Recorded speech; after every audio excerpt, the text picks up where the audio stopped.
그날은 아내의 생일이었습니다. 결혼한 지 7년 저는 단 한 번도 아내의 생일을 건성으로 넘어간 적이 없었습니다. 매년 케이크를 사오고 작은 선물이라도 준비하고 때로는 친구들과 함께 깜짝 파티를 열기도 했습니다. 다른 누구도 아닌 제 아내를 위한 하루였기에 저는 언제나 최선을 다했습니다. 그런데 올해는 달랐습니다. 마음속 어딘가에서 자꾸만 더 크게, 더 완벽하게 해주고 싶다는 생각이 피어올랐습니다. 얼마 전부터 아내가 자주 피곤하다 했습니다. 일이 많아서 그런 걸까, 혹은 다른 이유가 있을까?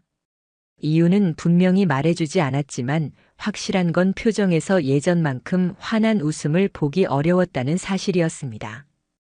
그런 모습이 마음에 걸렸습니다.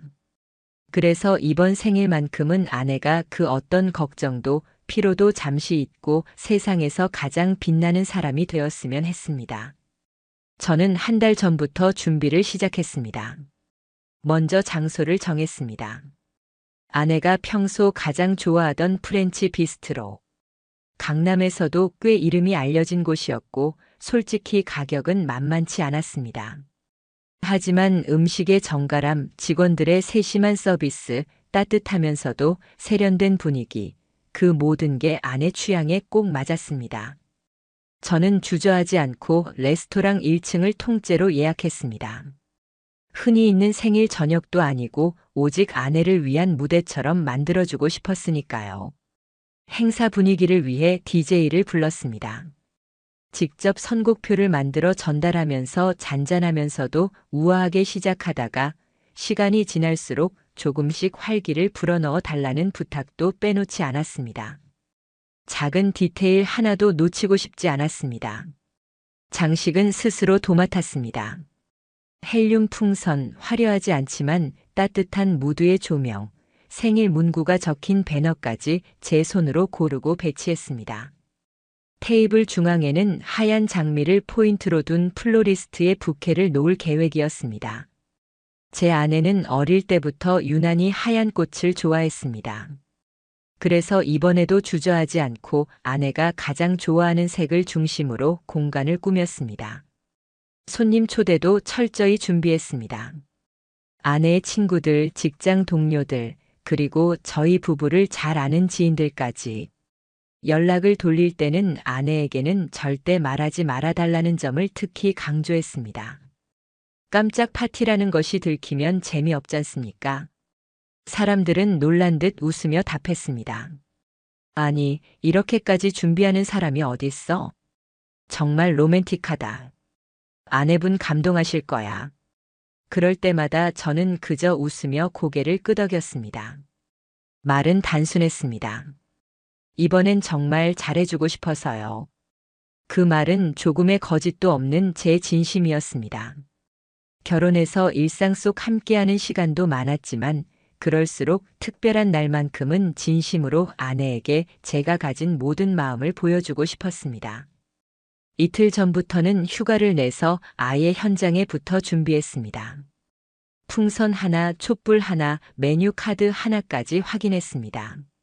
마치 무대 연출자가 된 기분이었습니다. 현장을 오가며 점검하던 제 표정을 보고 지인 중 한 명이 물었습니다.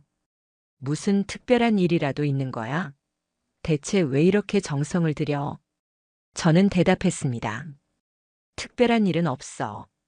그냥 올해는 정말 아내 웃는 얼굴을 오래 보고 싶어서. 그리고 마침내 파티 당일이었습니다.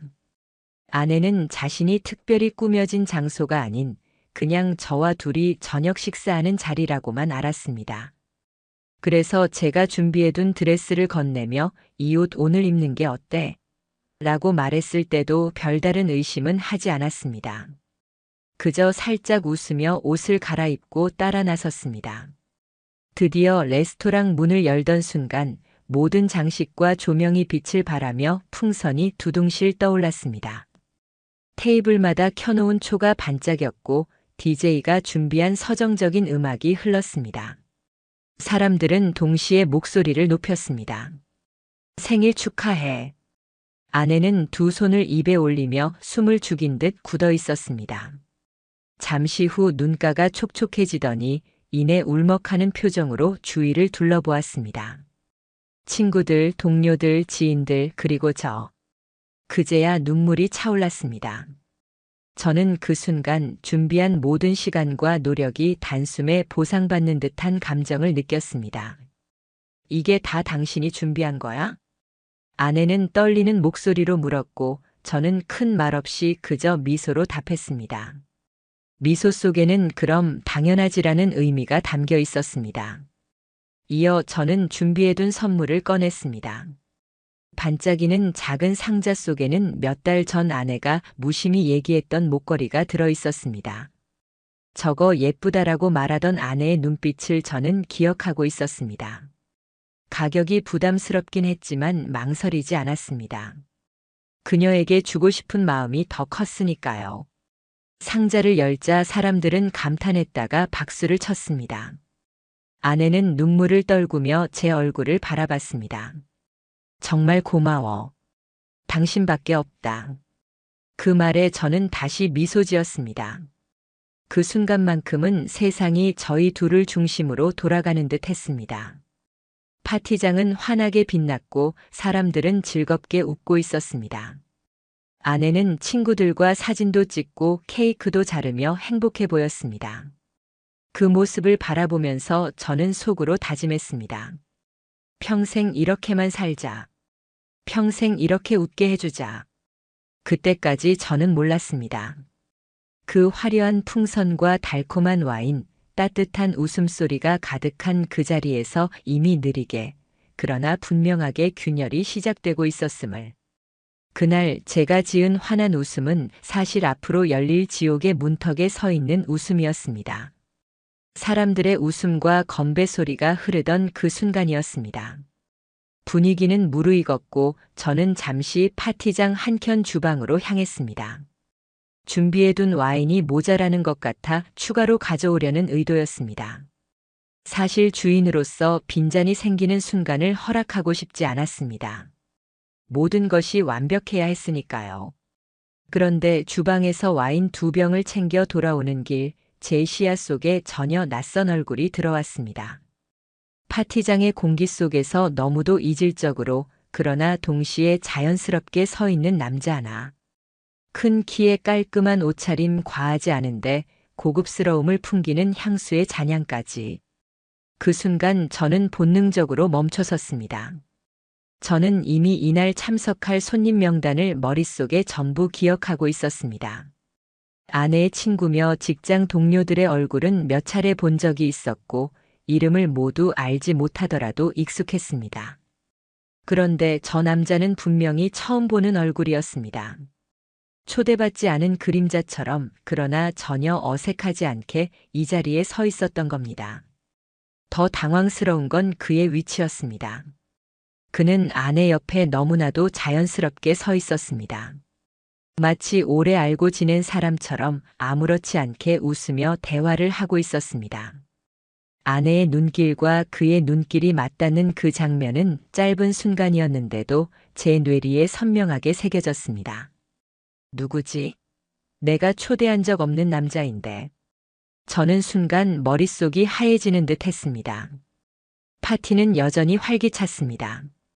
그러나 제 귀엔 갑자기 사람들의 목소리가 희미해지고 반대로 그 남자의 웃음소리만 또렷하게 들리는 듯 했습니다. 심장이 요동치기 시작했습니다. 저는 최대한 태연한 척하며 다가갔습니다. 와인잔을 들고 자연스럽게 대화에 끼어드는 듯 아내에게 물었습니다. 자기 이분은 누구셔? 아내는 짧게 웃으며 대답했습니다. 아, 여보. 여기는 민준 씨야. 전에 프로젝트 같이 했던 지인인데 내가 초대했어. 민준. 지인. 단 2마디 설명. 그러나 이상했습니다. 아내는 오늘 파티가 깜짝이라는 걸 알고 있지 않았습니다. 그렇다면 어떻게 사전에 저 사람을 초대했을까요? 그리고 단순한 지인이라면 저에게 미리 말을 하는 게 당연하지 않습니까? 여보, 전에 같이 일했던 사람이 있는데 초대해도 될까?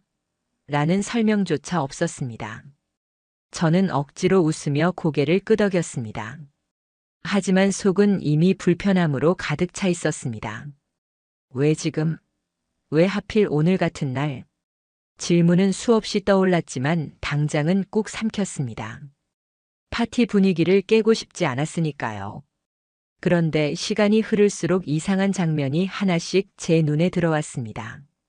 민주는 너무 자연스럽게 아내의 옆자리를 차지했습니다. 와인을 따를 때 그녀의 팔에 손이 스치듯 닿았고 사진을 찍을 때는 지인인 듯 자연스럽게 어깨를 감쌌습니다. 그 모든 행동은 무례하지 않은 듯 보였지만 제 시선으로는 분명히 선을 넘은 태도였습니다. 더 섬뜩했던 건 아내의 반응이었습니다.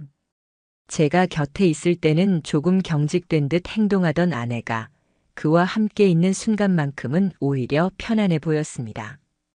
웃을 때 눈이 반달처럼 휘어지는 제가 한때 사랑에 빠졌던 바로 그 웃음이 그를 향하고 있었습니다. 그 모습을 보는 순간 제 심장이 쿵쿵거렸습니다. 아닌데 그냥 지인일 뿐인데 내가 예민한 건가? 스스로 수없이 되뇌었지만 제 직감은 계속해서 경고하고 있었습니다. 뭔가 잘못됐다. 이건 단순한 우연이 아니라고. 그날 가장 크게 다가온 건 사람들의 태도였습니다.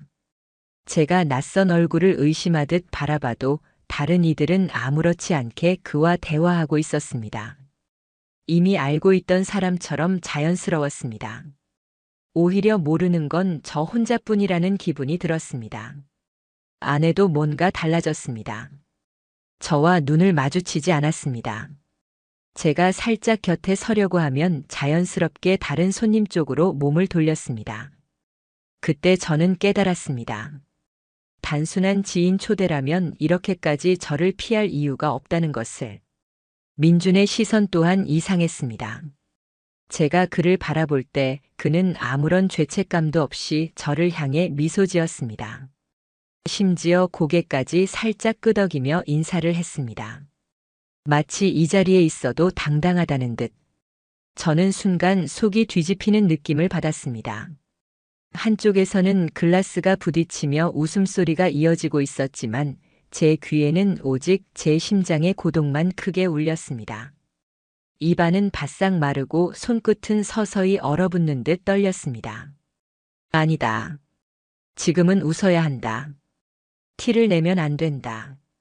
저는 억지로 미소를 유지했습니다. 하지만 내면은 점점 금이 가는 유리잔처럼 갈라지고 있었습니다. 이날 밤 저는 분명히 느꼈습니다. 아내가 숨기고 있는 존재가 있다는 것. 그리고 오늘 이 파티에 그 사람을 의도적으로 데려왔다는 것. 저는 그 뜻을 도저히 이해할 수 없었습니다. 남편이 모든 걸 준비한 자리, 모든 시선을 받는 아내의 생일 파티라는 날에 왜 하필 그 남자를 데려왔을까요? 단순한 지인이라면 설명할 수 있습니다. 하지만 그녀는 숨겼습니다. 숨긴다는 건 곧 이유가 있다는 뜻입니다. 그때부터였습니다.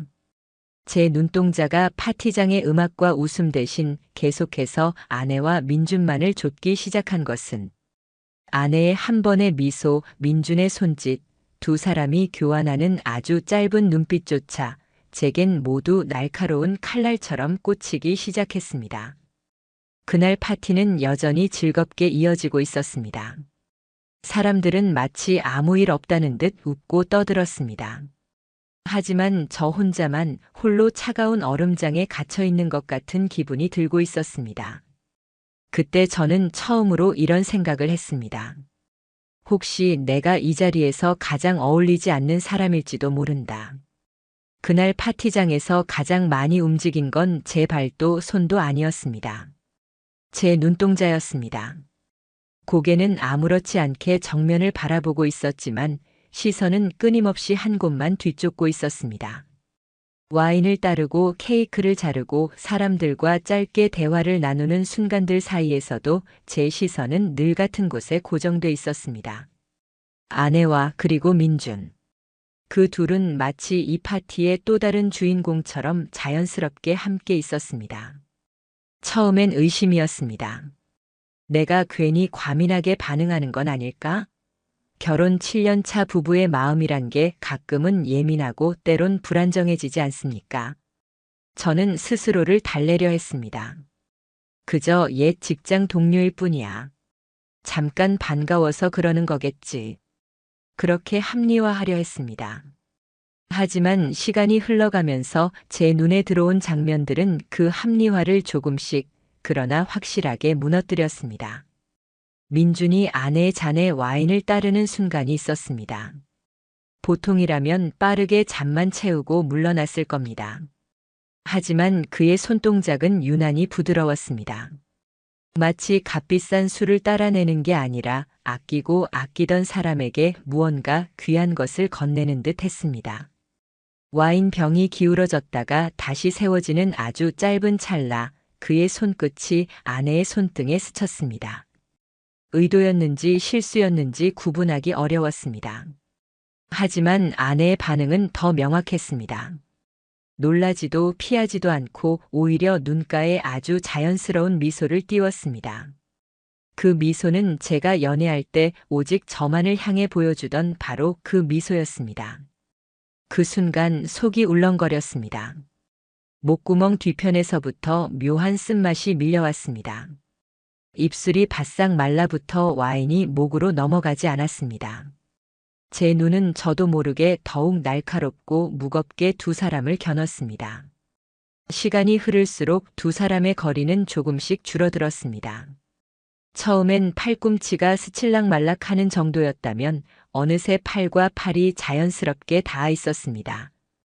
대화를 할 때도 몸이 기울어지는 각도가 점점 더 가까워졌습니다. 남들이 보기엔 우연 같을 수도 있습니다. 하지만 결혼 생활을 해온 제 눈에는 그 우연이 익숙함이었습니다. 몇몇 손님들도 눈치를 챘습니다.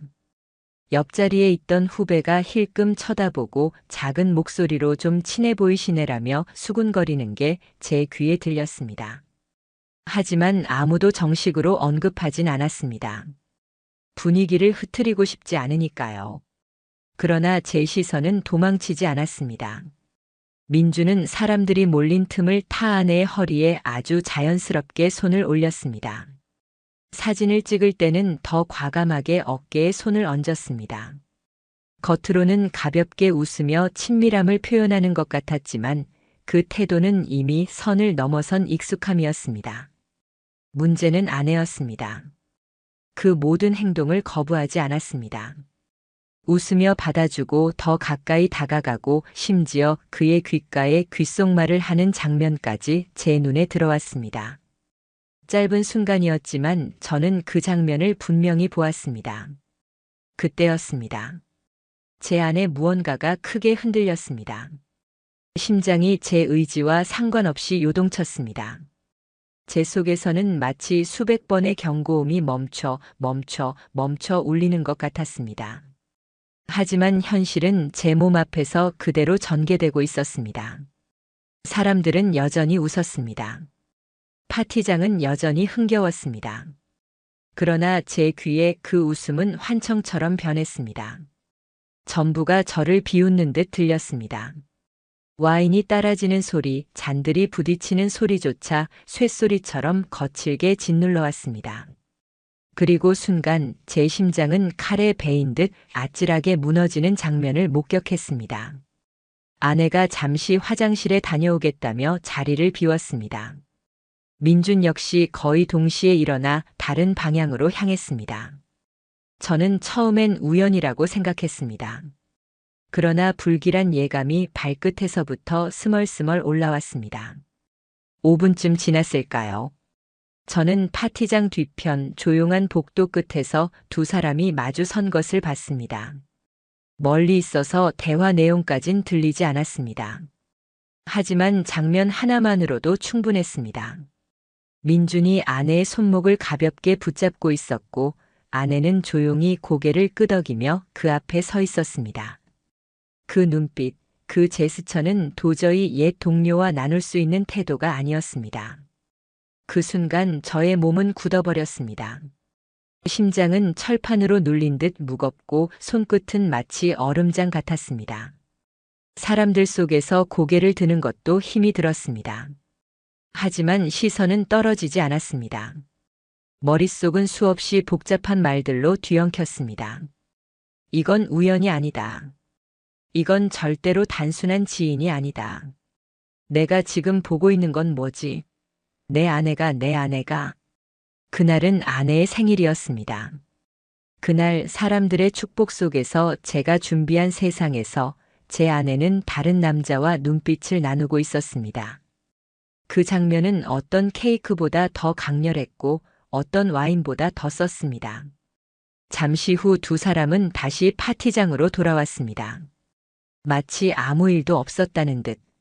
아내는 사람들 속에 섞여 활짝 웃었고 민주는 한쪽 구석에서 술잔을 흔들며 대화를 이어갔습니다. 그러나 저는 이미 알고 있었습니다.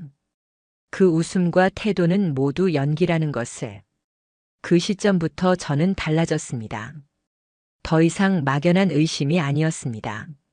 지금 이 자리에서 무언가 잘못되고 있다가 아니라 이건 이미 일어나고 있는 현실이라는 확신이었습니다. 저는 증거를 찾기 시작했습니다. 가까이 다가가 대화를 엿듣는 척하며 그들의 표정을 살폈습니다. 아내가 민준과 이야기할 때 나타나는 미묘한 습관, 눈을 약간 내리깔고 웃을 때 잔을 살짝 치는 버릇. 그 모든 것이 예전 제가 사랑할 때 그녀가 보여주던 호감 표현이었습니다. 민준 역시 마찬가지였습니다. 고개를 깊이 끄덕이고 웃음을 참듯 입술을 깨무는 표정, 그리고 천천히 움직이며 아내만을 쫓는 눈동자. 모든 행동이 익숙했고 동시에 저를 미치게 만들었습니다. 그때 저는 알았습니다. 이것은 억측이 아닙니다. 이것은 현재 진행형의 사실이라는 것을. 제 가슴 한가운데 뜨겁게 차오르는 증오와 배신감이 있었습니다. 그리고 저는 직감했습니다. 이건 곧 터져나올 겁니다. 눈을 감을 수도 귀를 닫을 수도 없는 현실이 이 자리에서 서서히 무너져 내리고 있다는 것을. 파티는 여전히 흘러가고 있었습니다. 와인은 끊임없이 잔 위로 따르고 있었고 음악은 조금 더 부드러워져 사람들의 대화를 채워주고 있었습니다. 웃음소리, 건배 소리, 사진 찍는 카메라 셔터. 겉보기엔 완벽했습니다. 제가 상상하던 바로 그 그림 같았습니다. 하지만 제 귀에는 그 모든 소리가 희미해졌습니다.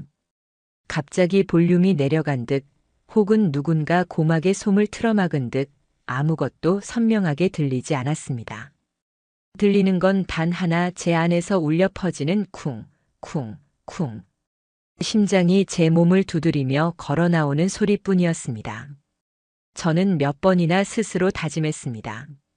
지금 이 자리에서 감정을 터뜨리면 모든 게 끝이다. 차분하게 버텨야 한다. 하지만 눈앞에서 벌어지는 모습은 도저히 이성으로만 다룰 수 없었습니다. 아내는 웃고 있었습니다. 그런데 그 웃음이 더 이상 저를 향한 웃음이 아니었습니다. 그녀는 민준이 내미는 잔을 받으며 건배했고 그의 팔에 손을 올려 대화를 이어갔습니다. 두 사람의 동작은 누구나 보기엔 가벼운 친분의 표현 같았을 겁니다. 하지만 제게는 달랐습니다. 그 익숙한 편안한 부부나 연인이 아니고서야 결코 나눌 수 없는 공기였습니다. 저는 잔을 내려놓고 한 발자국 물러서 그들을 지켜봤습니다. 눈에 보이는 세상은 여전히 화려했지만 마음속에는 이미 회색 먼지가 가라앉고 있었습니다. 나만 다른 세계에 떨어진 듯 저 풍경은 이상할 정도로 낯설게 펼쳐져 있었습니다. 그러던 중 제가 전혀 예상치 못했던 순간이 다가왔습니다. 민준이 제게 다가왔습니다. 술잔을 기울이며 자연스럽고 능숙하게 말했습니다. 오늘 정말 멋지네요. 정성 많이 들이신 것 같아요. 그 말은 빈말이었을 수도 있습니다. 그러나 제 귀에는 전혀 다른 뜻으로 다가왔습니다. 마치 하지만 이 자리에 진짜 주인공은 따로 있지 않습니까? 라고 말하는 듯 했습니다. 저는 웃음을 지으며 대답했습니다. 그럼요. 소중한 사람을 위해서니까요. 그 순간 민준의 눈빛이 잠시 흔들리는 걸 보았습니다. 아주 짧았지만 분명했습니다. 제 목소리 속에 깔린 의미를 그도 알아챘던 겁니다. 그리고 바로 그 순간 제 안에서 불길 같은 직감이 치솟았습니다. 이 남자 전혀 두려워하지 않는다. 그리고 내 아내도 내 눈앞의 상황을 두려워하지 않는다. 그들의 눈빛과 동작 하나하나가 이미 증명하고 있었습니다. 이 두 사람은 숨기려 하지 않았습니다. 저조차 파티의 주인조차 배제해 놓은 듯 자연스러웠습니다. 그때 제 손에 들린 술잔이 떨렸습니다. 한순간 정말로 그 잔을 그대로 깨뜨리고 싶었습니다. 그러나 가까스로 참았습니다. 대신 심호흡을 반복했습니다. 하지만 가슴 속에서 무언가 거대한 덩어리가 치밀어 오르는 건 막을 수 없었습니다. 시간이 더 흘러 음악은 한층 느려졌습니다. 사람들이 흩어져 소소한 대화를 이어갈 때 저는 의도적으로 한쪽에 앉아 있었습니다. 겉으로는 대화를 나누는 척하지만 눈은 여전히 아내와 민준에게 빼앗겨 있었습니다. 모든 시선이 그 둘에게 꽂혔습니다. 그리고 결정적인 순간이 찾아왔습니다. 아내가 민준 옆에 바짝 다가서며 그의 팔뚝에 얼굴을 스치듯 가까이 기댔습니다. 아주 짧은 순간이었습니다. 어쩌면 사진 한 장 찍는 동안에도 못 담을 만큼의 찰나. 하지만 제 눈에는 그 모든 것이 느리게 펼쳐지는 듯 보였습니다. 그 찰나가 끝이었습니다.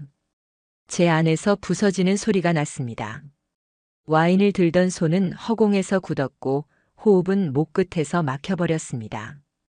떨림이 멈추지 않아 제 자신조차 감당하기 어려웠습니다. 저는 조용히 자리에서 일어났습니다. 주변 사람들은 눈치채지 못했습니다. 하지만 제 안은 이미 폭풍이 일어난 듯 어수선했습니다. 숨을 고르며 천천히 그들이 있는 쪽으로 걸어갔습니다.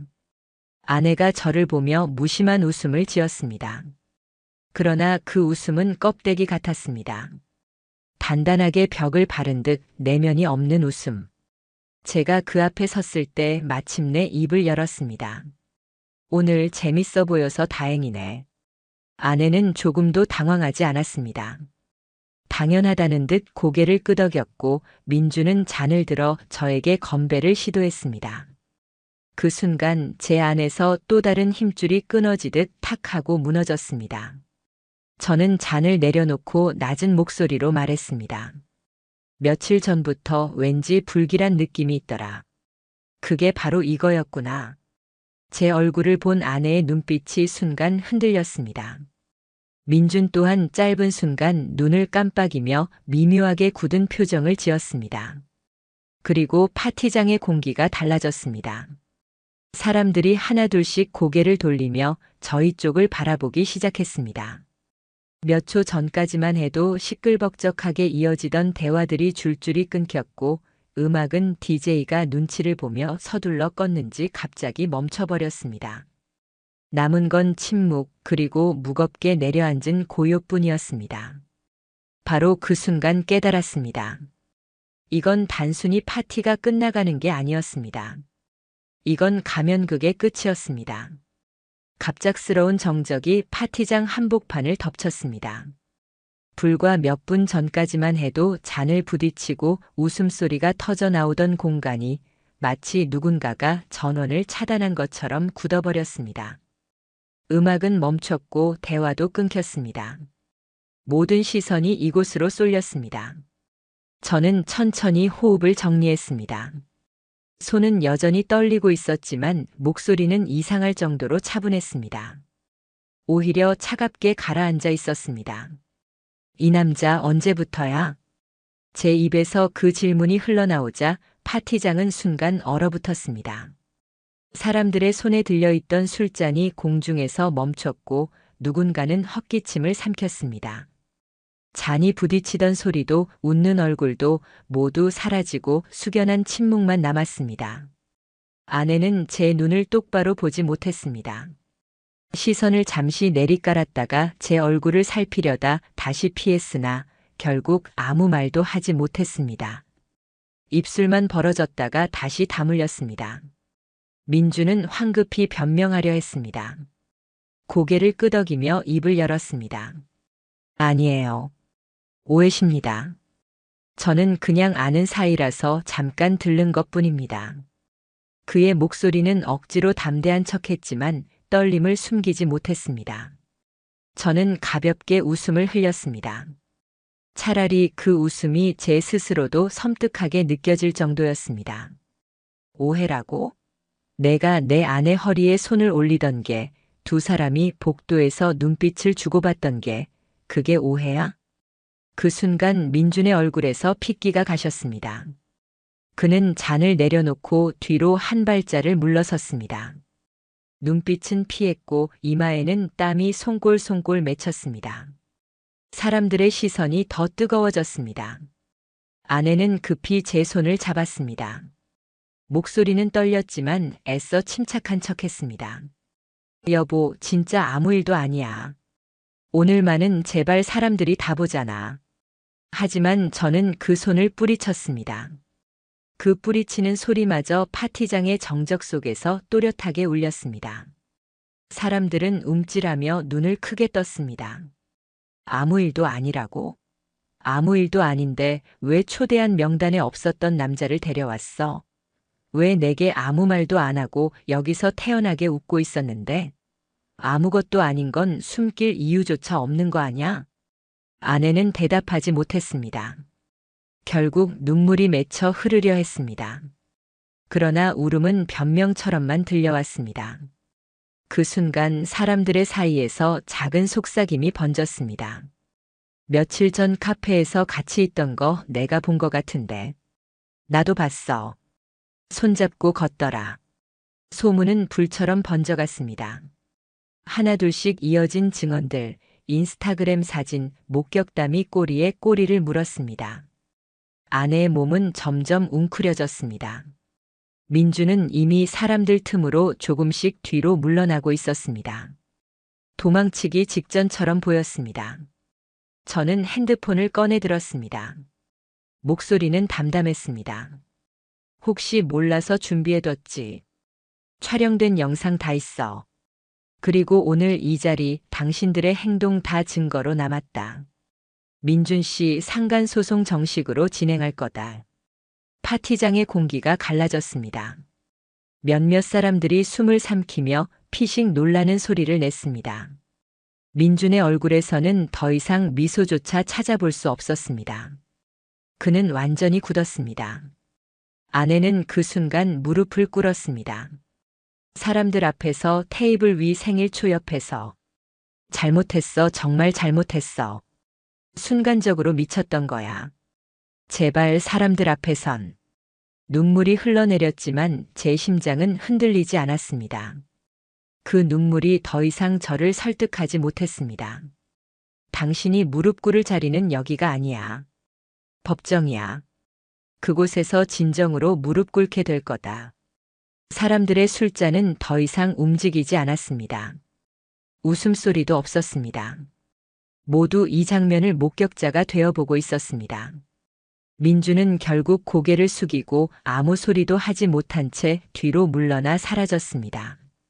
사람들 사이로 빠져나가는 그의 뒷모습이 보였지만 누구도 그를 붙잡지 않았습니다. 붙잡을 이유가 없었으니까요. 남은 건 저와 아내 그리고 그 자리를 지켜보던 차가운 시선뿐이었습니다. 아까까지는 축하의 자리였지만 이제는 심판의 장이 되어 있었습니다. 저는 그 중심에서 웃지 않았습니다. 다만 목소리를 단호하게 내뱉었습니다. 오늘의 주인공은 더 이상 당신이 아니야. 오늘의 주인공은 진실이다. 그 말과 함께 더 이상 아무도 술잔을 들어 올리지 않았습니다. 파티는 끝났습니다. 아니, 정확히는 모든 가식적인 연극이 끝나고 진짜 파국이 시작되는 시점이었습니다. 몇 분 전까지만 해도 환호와 웃음으로 가득했던 파티장은 이제 무겁고 차가운 기운으로 잠식되어 있었습니다. 마치 시간 자체가 멈췄다는 듯 사람들은 술잔을 손에 든 채 움직이지 않았고 음악은 이미 꺼져 더 이상 흐르지 않았습니다.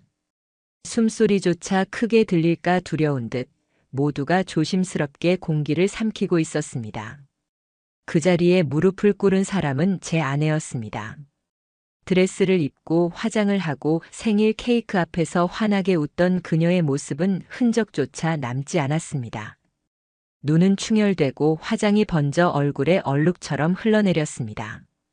붉어진 눈두덩과 젖은 볼, 떨리는 입술만 남아 있었습니다. 잘못했어, 정말 잘못했어. 한순간이었어, 순간적으로 흔들렸던 거야. 미안해, 여보, 제발 사람들 앞에서만은. 그녀의 목소리는 떨렸습니다. 절박하게 손을 내밀었지만 그 손은 허공 속에서 허우적거릴 뿐 결코 제게 닿지 못했습니다. 저는 그 모습을 가만히 바라보며 생각했습니다. 남편 몰래 다른 남자와 손을 잡고 웃을 땐 어쩌면 당당했을지도 모르지. 그런데 왜 이렇게 사람들 앞에서만 무너질까? 아내는 무릎 꿇고 흐느꼈습니다. 그 광경은 차마 외면하기엔 너무 처참했지만 안타깝다거나 연민도 들지 않았습니다. 제 마음을 차갑게 짓누르고 있던 분노와 배신감이 그 모든 감정을 밀어냈습니다. 민주는 이미 자리를 떴습니다. 정확히 말하면 도망쳤다는 게 맞겠죠. 사람들의 시선과 수군거림을 끝내 견디지 못하고 말 한마디 남기지 못한 채 뒷문 쪽으로 빠져나갔습니다. 사람들은 그를 막지 않았습니다. 아무도 그를 쫓아가지 않았습니다. 붙잡을 가치도 의미도 없었으니까요. 그는 이미 불청객이었고 이제는 파렴치한 불륜남으로 남았으니까요. 남은 사람들은 속삭였고 눈빛으로 말을 했습니다. 역시 소문이 사실이었네. 저 장면 보니까 확신 가지 않냐. 어떻게 남편이 준비한 파티에까지. 속삭임은 파티장을 덮어버렸습니다. 누군가는 모멸하듯 아내를 내려다봤고 누군가는 얼굴을 돌려 더 이상 보고 싶지 않다는 듯 시선을 피했습니다. 더 잔인한 건 일부는 휴대폰을 들어 사진이나 영상을 찍으려 했다는 점이었습니다. 그러나 옆 사람들이 급히 팔을 붙잡고 말리기도 했습니다. 그건 아니야. 작은 목소리와 함께. 그렇지만 이미 늦었습니다. 이 장면을 본 모두는 입으로는 말하지 않아도 머릿속에 선명히 새겼습니다. 그녀가 한 행동, 그녀가 무너져 내린 순간. 그날의 이야기는 오늘을 끝으로 곧장 세상 밖으로 퍼져나갈 것이 분명했습니다. 저는 조용히 정면을 응시한 채 입을 열었습니다. 여기 계신 분들이라면 다들 생각하실 겁니다. 남편이 준비한 자리에서 상간남을 데려와 나눈 웃음을 어떻게 이해해야 할지를. 아내는 그 말에 몸을 웅크리며 떨었습니다. 하지만 대답하지 않았습니다. 하지 못했습니다. 그저 눈만 질끈 감고 흐느꼈습니다. 사람들은 이제 더 이상 그녀를 향해 말을 걸지 않았습니다. 다가가지 않았습니다. 모두가 조용히 뒷짐을 지거나 가방을 챙기며 차가운 거리를 두기 시작했습니다. 마치 그녀를 피해 나가지 않으면 함께 오해를 살 것이라도 되는 듯. 그 순간 깨달았습니다. 이건 단순히 가정이 깨진 문제가 아니었습니다. 이건 사회적 매장의 시작이었습니다. 저는 마지막으로 단호하게 선언했습니다. 오늘의 이 장면 저는 절대 잊지 않을 겁니다. 그리고 제 아내 또한 잊지 못하게 할 겁니다. 이것은 불륜을 넘어서 제 인생을 짓밟은 모욕입니다. 저는 반드시 그 대가를 묻겠습니다.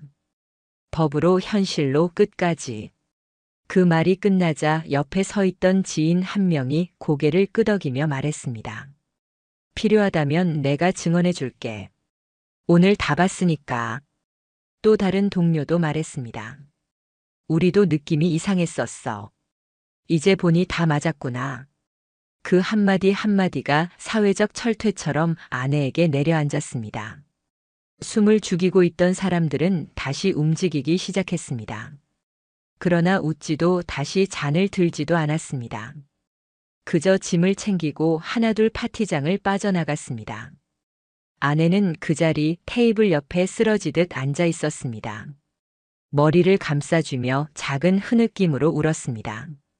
드레스는 엉망으로 구겨졌고 생일 케이크 옆에 놓여있던 하얀 장미 꽃잎은 바닥에 흩날려 있었습니다. 그것은 더 이상 축하의 상징이 아니었습니다. 차라리 잿더미 같았습니다. 저는 차분히 그러나 아주 무겁게 파티장을 걸어 나갔습니다. 뒤돌아보지 않았습니다. 누구도 저를 붙잡지 않았습니다. 누구도 말리지 않았습니다. 그 순간 파티장은 더 이상 파티장이 아니었습니다. 그곳은 진실이 드러난 법정이었고 이미 사람들의 입을 통해 사회로 흘러나가는 심판의 현장이었습니다. 문을 나서면서 휴대폰을 열었습니다. 아내의 지인 한 명에게 짧게 문자만 남겼습니다. 사진과 영상 다 확보했습니다. 상간 소송 바로 진행합니다. 잠시 후 답장이 왔습니다. 충분히 그러실 자격 있어요. 응원하겠습니다. 그 짧은 한 줄이 제 결심을 더 이상 머뭇거리게 하지 않았습니다. 이날 모든 것이 끝났습니다. 그리고 동시에 그들의 진짜 지옥은 이제부터 시작일 것입니다. 그날 이후로 저는 단 한순간도 멈추지 않았습니다. 파티가 끝나자마자 무너져 내린 잔해 위에서 감정은 이미 차갑게 식어버렸습니다. 남은 건 분노가 아니라 결심이었습니다. 끝까지 책임지게 만들겠다. 반드시 법이라는 이름으로. 다음 날 아침 저는 곧바로 이혼 전문 변호사를 찾았습니다. 그 자리에서 저는 전날의 모든 상황을 처음부터 끝까지 설명했습니다. 아내의 태도, 민준이라는 남자의 등장이 얼마나 의도적이었는지, 복도에서의 접촉과 눈빛, 공개적인 장소에서의 행동까지, 그리고 파티 장면을 촬영한 영상과 사진들, 녹화된 대화, 주변 증인들의 진술 의사까지. 변호사는 제 말이 끝나자마자 곧바로 메모를 놓고 고개를 끄덕였습니다. 이 정도 증거라면 위자료와 배상 그리고 상대가 받게 될 사회적 타격까지 전례 없는 수준으로 몰고 갈 수 있습니다. 저는 망설이지 않았습니다. 감정으로만 해결할 일이 아닙니다. 오히려 법과 절차를 통해 더 차갑고 명확하게 끝내야 했습니다. 그때부터 저는 증거를 정리하기 시작했습니다. 파티장에서 찍힌 사진, 영상, 그리고 민준이 제게 직접 다가와 내뱉었던 말까지 하나하나 기록했습니다. 다행히도 파티는 공개적인 자리였고 행사 기록을 위해 촬영 중이라는 사실은 모든 참석자에게 공지되어 있었습니다. 그러니 법적으로 문제될 것도 없었습니다. 며칠 뒤 민준의 회사에 소송장이 송달됐습니다. 그는 외국계 금융사에 다니는 직책 높은 인물이었습니다. 업계에서 명성도 있었고 스스로 자부심도 강했을 겁니다. 그러나 결혼한 여성을 상대로 한 부적절한 관계, 그것도 공공연히 드러난 사실은 그 회사를 가만히 두지 않았습니다. 내부윤리위원회는 즉각 회의를 열었고 곧바로 업무 외 불건전 행위라는 사유로 징계가 시작됐습니다. 얼마 지나지 않아 민준은 직장에서 퇴출당했습니다. 연봉, 명성, 직함 모든 걸 한순간에 잃었습니다. 뉴스로 나오진 않았지만 업계 사람들 사이에서는 이미 소문이 돌았습니다. 외국계 간부 유부녀와 불륜 들켜 퇴사. 사람들은 그 이야기를 조롱처럼 떠들었고 그의 이름은 더 이상 경력이 아니라 추문과 함께 회자됐습니다. 민준의 변호사 측에서 조심스럽게 연락이 왔습니다. 합의금으로 마무리하실 수 없겠습니까? 금액은 조율할 수 있습니다. 저는 단호했습니다. 이건 돈 문제가 아닙니다. 이건 응징입니다. 아내에게도 소송장이 전달됐습니다. 처음엔 울며 전화를 걸어왔습니다. 미안해, 나 정말 실수였어. 기회를 한 번만 더. 그러나 저는 더 이상 아무런 대답도 하지 않았습니다. 차갑게 전화를 끊었습니다. 그녀는 결국 친정으로 돌아갔다는 소식이 들렸습니다. 하지만 그곳에서도 환영받지 못했습니다. 부모조차 감당하지 못할 부끄러움이었기 때문입니다. 친정 어머니가 조심스레 제게 전화를 걸어왔습니다. 그러나 저는 받지 않았습니다. 단 한 줄의 문자만 남겼습니다. 당신 딸이 제 인생을 무너뜨렸습니다. 이제 그녀가 그 대가를 치를 차례입니다. 소송은 빠르게 진행되었습니다. 법원은 제 손을 들어줬습니다. 피고 지연, 원고에게 위자료 8천만 원 지급. 피고 민준, 원고에게 위자료 5천만 원 지급. 총 1억 3천만 원.